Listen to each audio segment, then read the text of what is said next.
is Giorgio Gaviraghi, and I come from Italy. So please be patient with my English. It's not my first language. If we go back 30 years ago, we recall the Apollo program, the moon. And it's interesting to consider that at those times there was no fax, there was no electronic calculator, there was no cell phones, no internet. Most of the recent advances were not there. So basically, we were able to reach the moon with what I call paper pad and slide rule technology. And of course, today we are much more advanced. We are much more capable, technologically speaking, and even money-wise, to achieve new progress. With two unfortunate exceptions. We are lacking the motivations that we had 30 years ago. Fortunately or unfortunately, depending on the point of view, because at that time we had a Cold War, had a competition with the Soviet Union, and at the same time the political system and the public opinion were pushing the space program. Today we don't have the same conditions. And we had another hurdle, a technological one. We are basically at the same cost level as we were for 30 or 40 years ago in propulsion systems. We still have a very, very high cost to access space. We are talking of $10,000 per pound with the shuttle. We can save that amount with other systems, but we are still in a very high figure of 5,000, even at $1,000 per pound would not be sufficient. To really push space and to achieve a space rush with private investors, we really need to lower the space accessibility cost to something around $100 per pound. We're still very far from that. We are 2 orders of magnitude away. So in the meanwhile, if we want to pursue our programs, we have to find ways to have affordable ways, and money-saving ways to do what we have to do. So what I want to propose today is a way of saving substantially on cost, not by space accessibility, which we still high, but trying to utilize as much as possible existing resources which are in space, and up to now have been untapped, completely untapped. I will explain two. One is the possibility to utilize an asteroid, to deflect an asteroid in a proper cyclical orbit and utilize it as a spaceship. And at the same time, this concept is associated with a modular extraterrestrial construction system, which with a very light modular construction system, can utilize local resources, in this case asteroid or planets or satellites, to build a station, and so the need to the payload needs will be really minimal from Earth.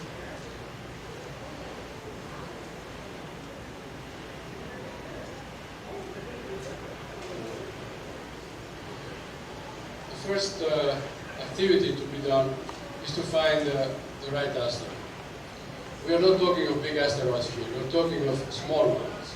We are talking of 100,000 tons asteroid, which means they are in the category of 35, 40, 50 meter diameter. They should be near-Earth asteroid, if possible with water, like one which was recently found in an Earth orbit about 2 years ago.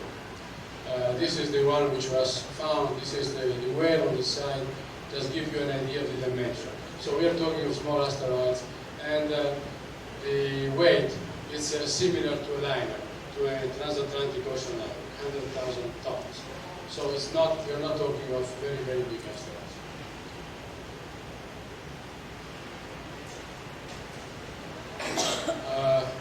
We want to have an example of utilization on a typical Earth-Mars mission.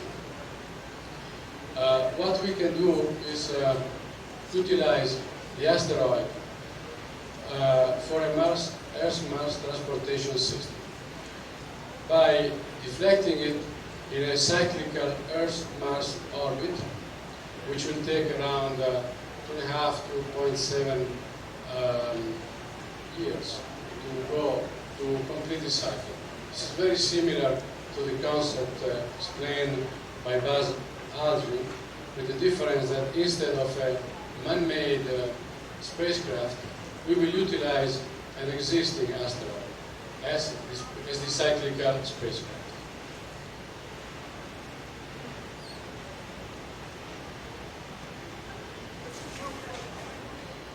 Okay, the first activity will be to rendezvous with an asteroid. Of course, the asteroid must be in a near-Earth orbit and as close as possible to Earth, which means highly accessible. The first activity will be to orbit the asteroid with a spacecraft. Once we have orbited the asteroid, we will utilize 2 landers. Each lander will be composed of tanks and rockets and the landing legs.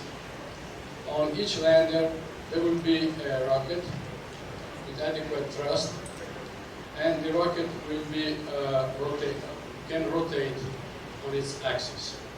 This will allow the rotation and the thrust for the deflection of the asteroid. The two landers have to be on opposite positions in the asteroid, and they have to be on an ideal bicentrical location. The reason is why 2 and not 1? Because if we have only 1, we risk that once we have pushed the asteroid, it can go in a spin. While the two join or in an ideal barycentrical location, once we coordinate the rotation and the thrust, they can go straight and they will not spin around this axis. So the first activity will be an unmanned mission to rendezvous, to land in the asteroid, to lock the spacecraft on the asteroid. It can be done by drilling, as you can see in the third on the left, by drilling micro drills in the asteroid soil, and then consolidate by injection. It can be water which becomes ice by injection the hole on the soil. Once this activity is done, then the motors can start their deflection. They can be no more than 1 degree deflection each time to avoid too huge movement. And each time will be a 1 degree deflection.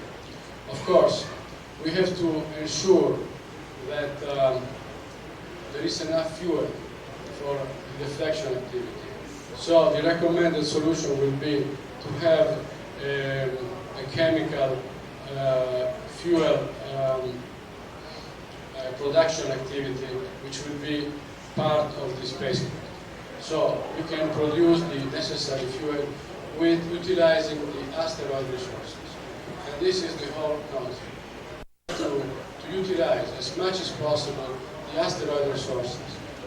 In this first case for fuel, and once the asteroid is placed in the proper orbit, the proper cyclical orbit, we have to utilize the asteroid resources for man life support activities. Once the asteroid is in the proper orbit, near Earth, 3 spacecraft has to be sent. They are very similar between themselves. You can see them on the third on the right. The 3 spacecraft will land on the asteroid. 1 spacecraft will stay on the asteroid, the first one.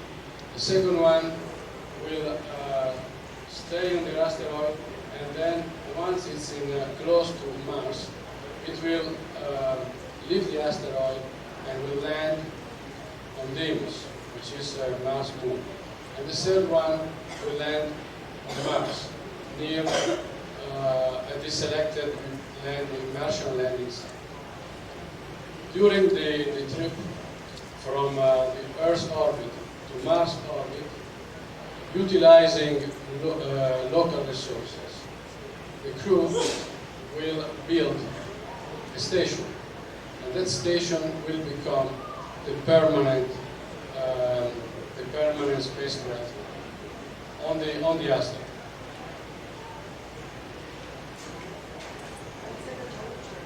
To build the station, we will utilize local resources. We have the modular construction system, which is composed of modular. Actually, these are lightweight forms, which are stacked in one of the asteroid of the spacecraft modules, and they can be connected between themselves and filled with local materials. The reason of the fillings and the size, which is about 2 feet of the module, is to protect from radiation and at the same time to give stability to the panel, to the modules. As you can see, they can easily be handled by a rover with an arm. And they will be joined together, and with the central roof, let's call it, they can form a small building. They will be connected with a corridor type, and you can see the other shape, with a corridor type connector. And they will form the station. One of them, here you can see the basic components. They're all the same, 2 types. We have a type and another type for the corridors. And we can have in the lower right side, which can be formed with the same.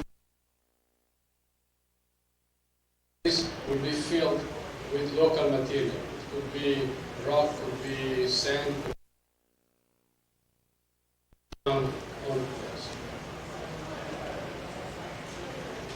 We will have two of these units. One is a multi-purpose unit.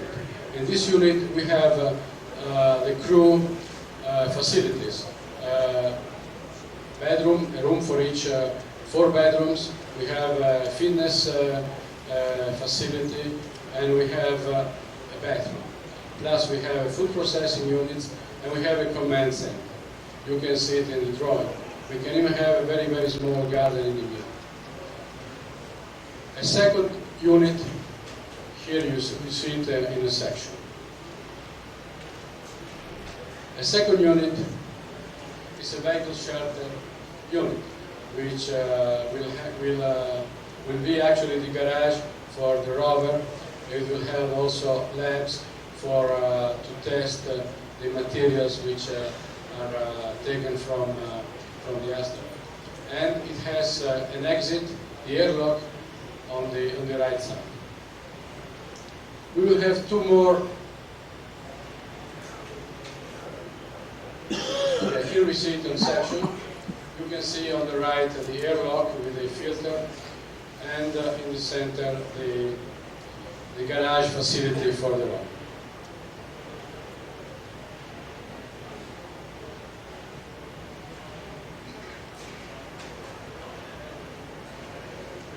here we see the multi-purpose unit.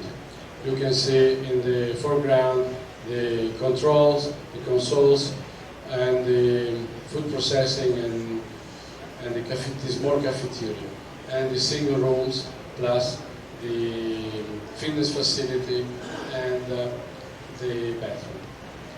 These units are relatively easy to install. They can be installed, the panels are about 5 kilograms each.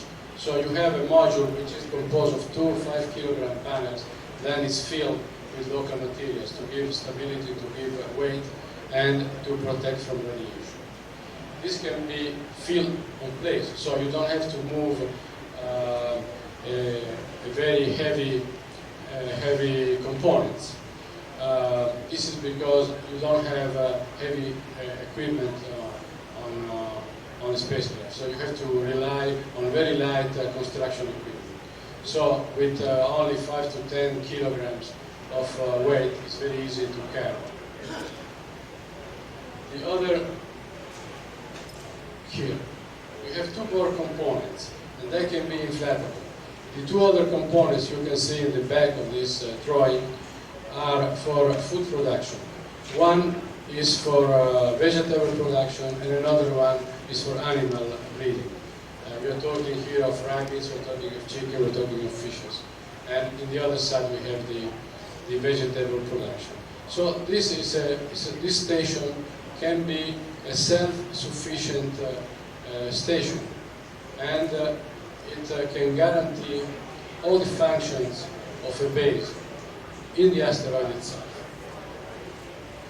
This can be installed by the crew during the first part of the trip to Mars, in the first 6 months.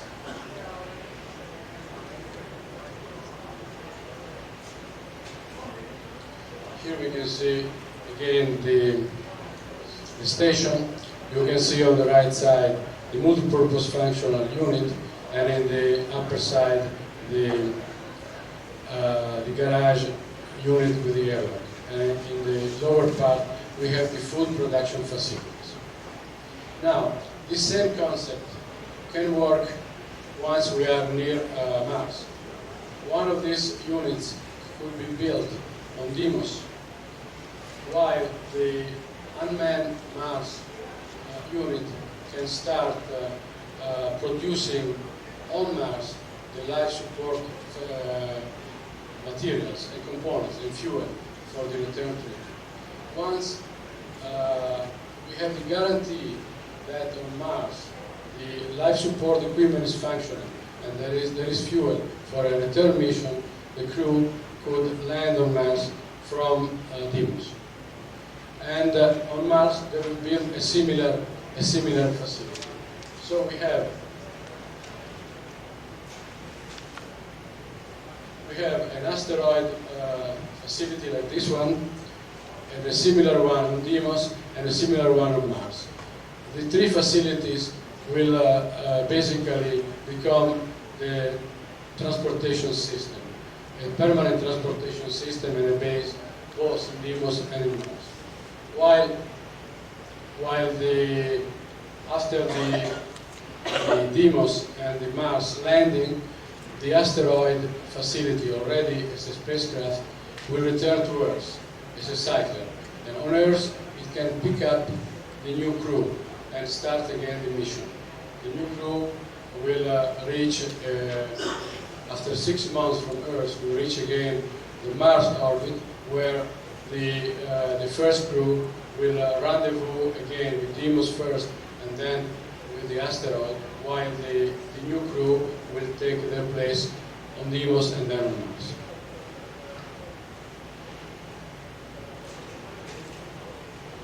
Okay, here in this publication we have the same concept already on Mars. You can see the way it works. Okay, the whole scope of this concept is to utilize, to maximize the utilization of local resources. Once this is in place, we only need the shuttles to rendezvous from Earth to the asteroid station when it's on Earth's vicinity, and the same happens on Mars vicinity. From Mars, they can rendezvous with the asteroid, and again from the asteroid back to Mars. This will minimize the life support materials, this will minimize the payloads, it will minimize the fuel requirements, and of course, will reduce cost. So, we are talking here of, once the system is in place, of a cost of a mission to Mars, a manned mission to Mars, of a $1 billion order of magnitude. So, which is much, much less than all the cost which has been involved up to now. And the total system, at least in the first flight, we are talking of about 30 tons payload per each craft. Once the crafts are in place, they can stay there. We only need to send shuttles with the crew, both from the Earth to the asteroid station and from Mars to the asteroid station. This is feasible with existing technology. We don't need a breakthrough in propulsion technology. We need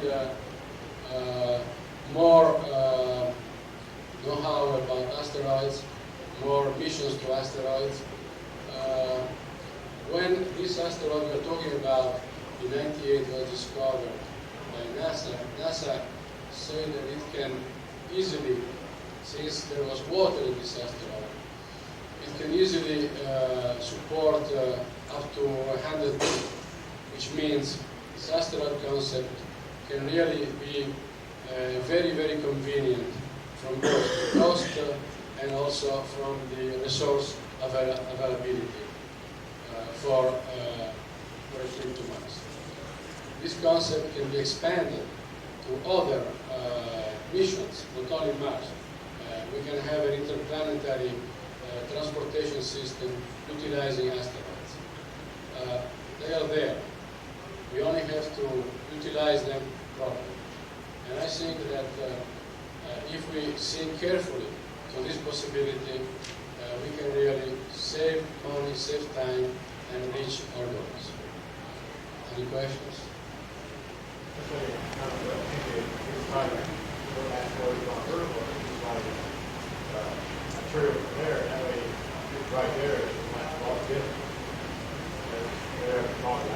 Yes, of course. One possibility to utilize a deflected asteroid on Earth's orbit as a space station. We have already all the resources there. I believe that before we could do that, we really have to master the deflection system technologies, because it's very dangerous to have an asteroid that close to Earth. Also on an Earth to Moon, same thing. It's I believe that it could really solve a lot of problems, but we really have to master a lot of technologies before we could do it. On a Mars, we really see immediate benefits, and we don't see them maybe immediately on an Earth orbit situation. Yes. I believe that Cyber probably needs a little bit of adjustment. Oh yeah. Now, is this going to be smaller than that? We are talking of 100,000 tons, which means it's like an ocean liner. I mean, it's not a huge asteroid. It's a very, very small. It's twice this room, let's say, the diameter. So we're talking of a small asteroid which is flying at, let's say, 10 kilometers per second. So the thrust is not a huge thrust. We need to change it, to deflect, or to make adjustment. We will have to make adjustment. But the concept is we can utilize the resources already present on the asteroid, also to produce the fuel, to manufacture the fuel. So this is the real advantage. We have everything there. We only have to reach it and try to utilize it.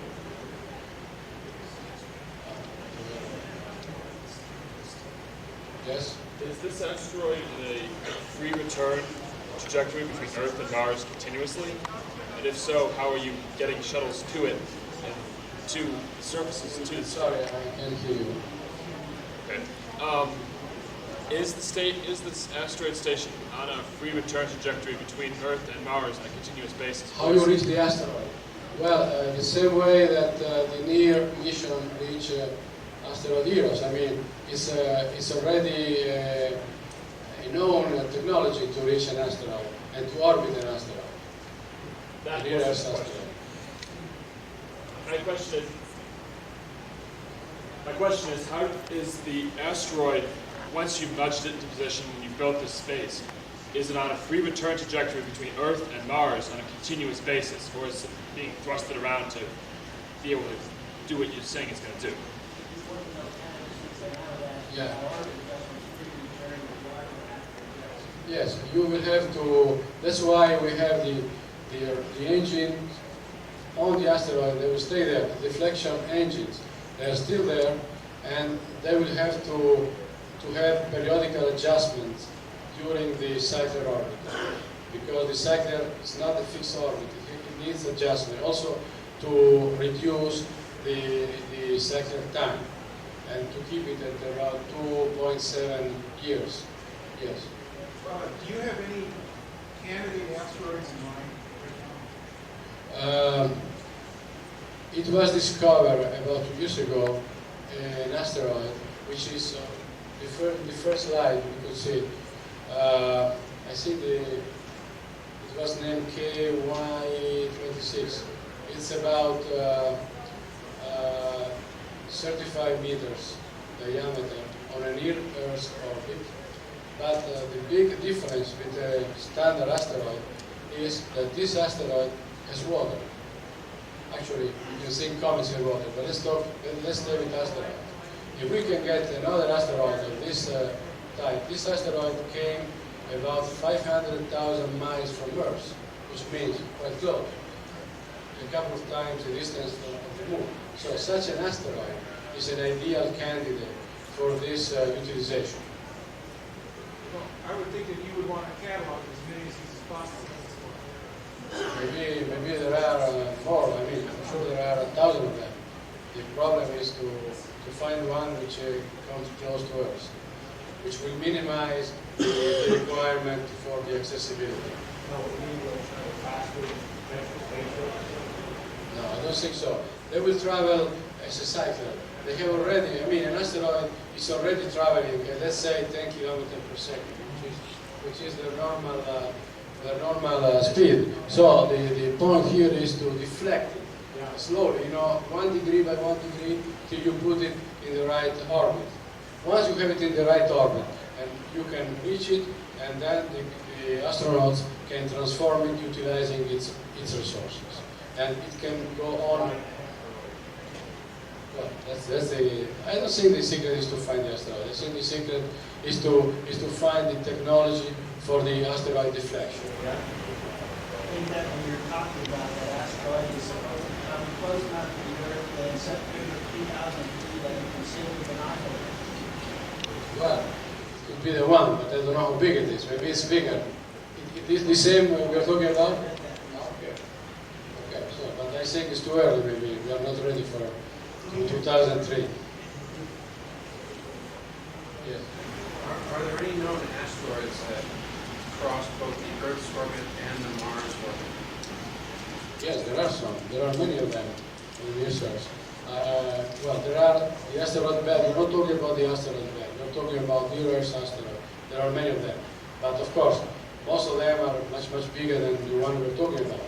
Now, this particular one, or similar to this particular one, are the ideal candidates to be utilized as spacecraft.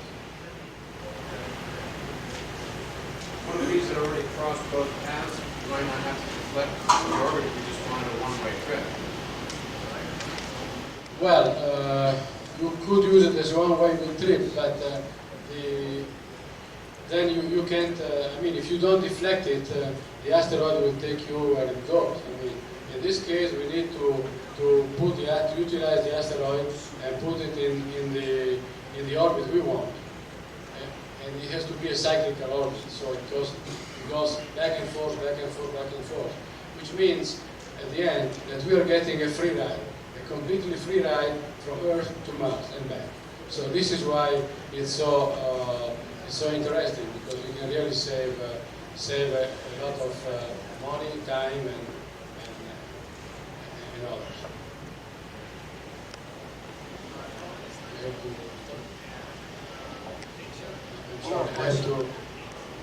Have you calculated the total delta V required to deflect the asteroid, and if so, how much propellant is required using your rockets? Delta V. Well, we are here talking of delta V from Earth's orbit to interplanetary orbit. So we're talking about 3-4 kilometers per second. And near Mars, we have again from a Martian orbit to an interplanetary orbit. So we are talking of about 2 to 3 kilometers per second. So we are trying also here to minimize the delta V. This is why we are talking of a transportation system and not of the asteroid itself. We have something in Earth's orbit, like the space station. From the space station, we can much more easily reach the asteroid once it's close to Earth. And the same thing on Mars. On Mars, we are utilizing Deimos as a space station. And so we are already in a Martian orbit. So from there it's easier to reach the asteroid, the incoming asteroid. Thank you.